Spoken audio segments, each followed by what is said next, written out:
It's Animu time! Hello and welcome to another figure review. Today we're gonna have a look at the Legacy of Revoltech Yoko movie version from Gurren Lagann LR053. And yes, we're doing Revoltech now? Well, you know, I gotta be honest, I don't really collect a lot of Revoltechs because I'm not the biggest fan of the joints, but that doesn't mean I'm not willing to give them a chance, because this Yoko looks pretty darn good, and I mean, Gurren Lagann is one of my favorite animes of all time, like top 3, I guess. Enough about my history, enough about that, let's have a look at the figure.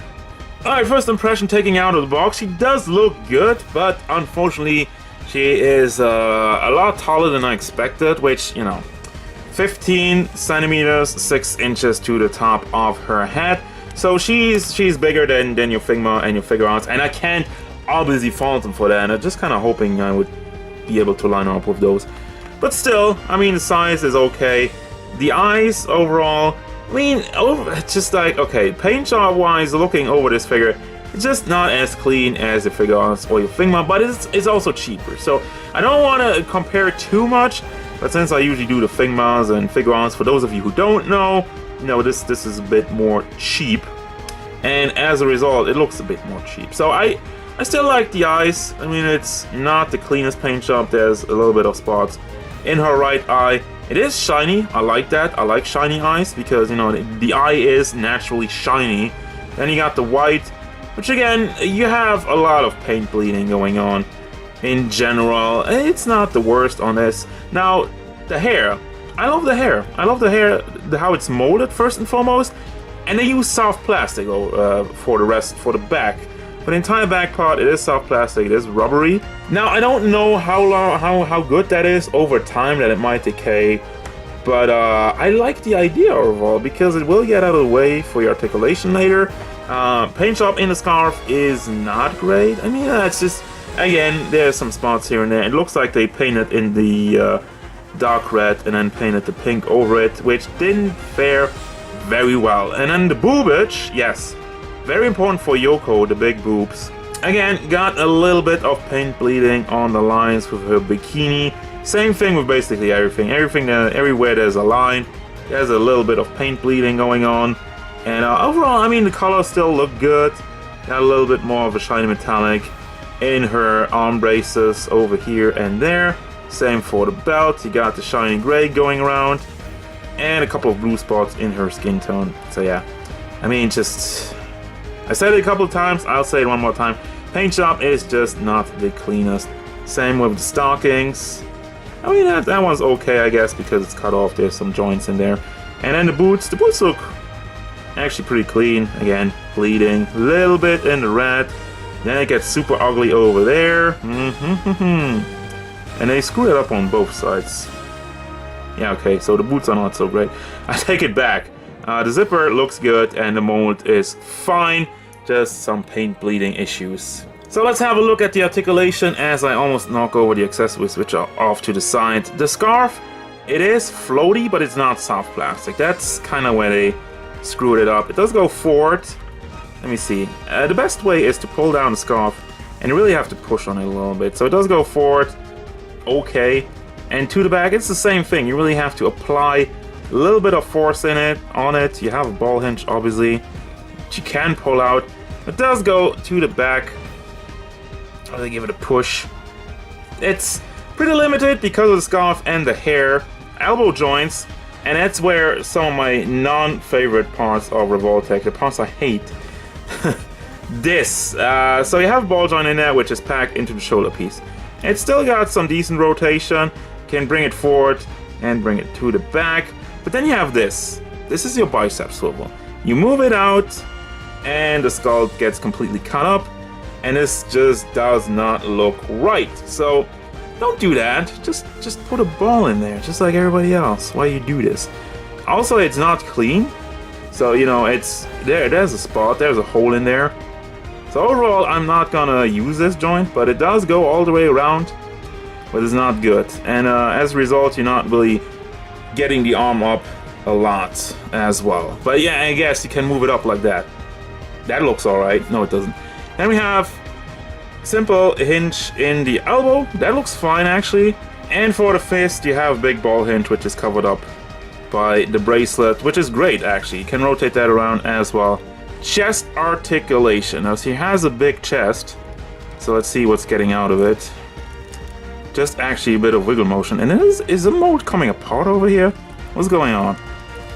So yeah, chest articulation is basically non-existent. It does go to the back, but it doesn't stay in the back. I wonder if it's one of those ratchets joints, but it doesn't want to ratchet.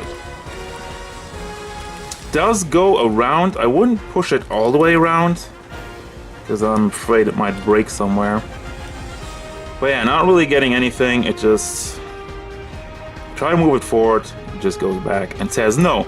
There's nothing really going on at the torso, but that's fine. I don't want him to cut this up. This looks nice. Fake again. Wow. And now I said it.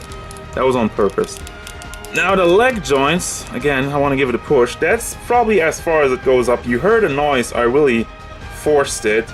So there's a ball joint in there, but they didn't really leave any room to move it around. It does kind of a decent job to preserve the butt. It does go forward nicely. That's fine. And it doesn't really go back because you have the butt joint in there. Then again, wouldn't it be better to mold the butt into the leg? Again, like everybody else? Well, I mean, it's Revoltech, so yeah, different maker, different stuff. So you can not really rotate it around as well. Because the ball joint, I mean, it doesn't leave any holes between the legs. You have that part. We don't have like big holes like with other figures, but still, the articulation is kind of limited because of it.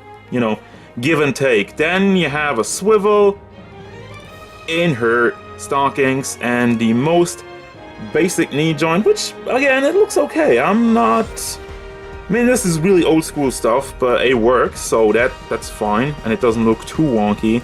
Nothing going on at the boot, and the foot itself, it is just on a ball hinge. I recommend pulling it out a little bit because again, it's very tightly in there, but you can get it to the side if you just slide it a little bit out of the packs like that, and you get some super range. If it's really in there, there's barely anything going on, just a little bit of wiggle motion. Back and forth, same thing, does go back and forth, but if you pull up the upper part, you get more out of it. So it's also a little bit more of a rubbery material, which is fine. I don't complain about that. And it's your articulation. So for the accessories, there's really a lot, so let's get to it. First and foremost, we got two fist hands with a tiny hole for the chopsticks to hold on to those. I'll get to that. We got these two open hands, which I'm guessing is to hold on to the front part of the gun. So we got those. If my camera would focus, please, if it's good. So there we go. You got actually another one of those. I don't really see a difference.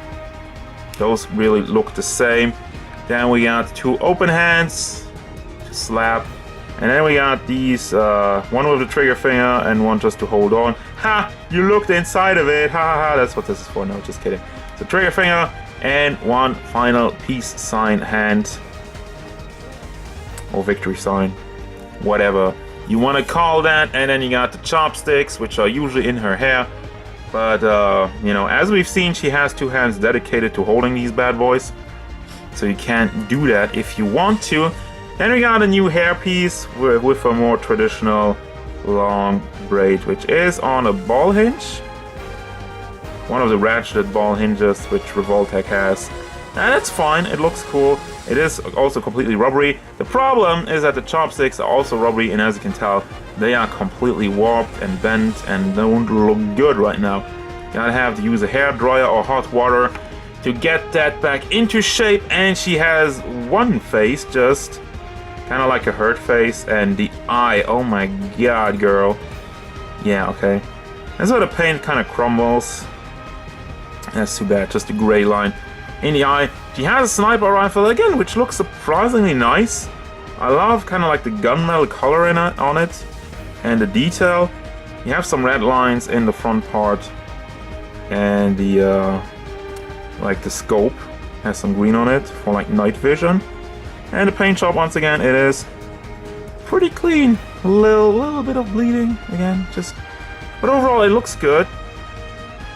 And it has, oh, this is just to put it over her arm, but this is on there really tightly.